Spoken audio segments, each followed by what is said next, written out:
is the polar form and the other one is the coordinate form. Now, what is the difference between the two? In the polar form, what is being emphasized is the direction of the resultant. So what we will try to find here is the x component and the y component. Given that the direction of the vector is given and the resultant is already provided. In the coordinate form, what are being emphasized are the x component and the y component, and we will try to find here the direction and the resultant of the vector.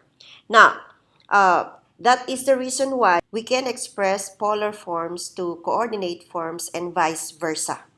So how do we do that? In the polar form, you would see that you have a right triangle formed, and we all know that when it comes to right triangle, there is this principle that we can use SOHCAHTOA in order to find the parts of our right triangle. And let's say, for example, I'm trying to find the value of x. And in terms of our reference angle theta, we say that our x here is the adjacent side and our y here is the opposite side. So, and of course, our r, which is the resultant, is equivalent to the hypotenuse. So therefore, if I will solve for x and it's based on adjacent and hypotenuse, we cannot base it on the opposite because the opposite is also something that we need to solve. So if you have adjacent over hypotenuse, we can make use of the cosine function.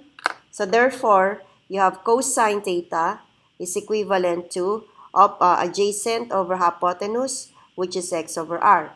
That is the reason why in your notes it says that our x value is equivalent to r cosine because the denominator of cosine here is 1 and we cross multiply. So our x component is equivalent to r cosine angle, angle representing the direction, r representing the hypotenuse of this right triangle, which also refers to the resultant of your vector.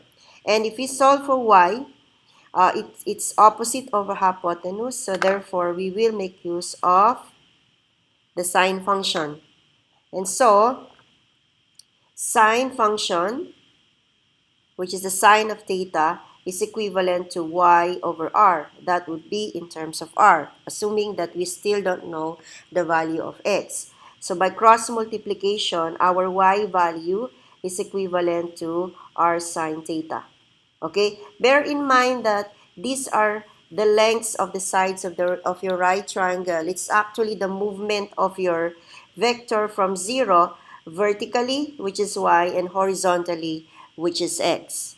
Now, when it comes to the coordinate form, it's just the same as the polar form. It's just written in another form because in here, if you have your x and y and you're trying to find your direction, the first thing we can do is to assume or to keep that our function is tangent because tangent is equivalent to y over x.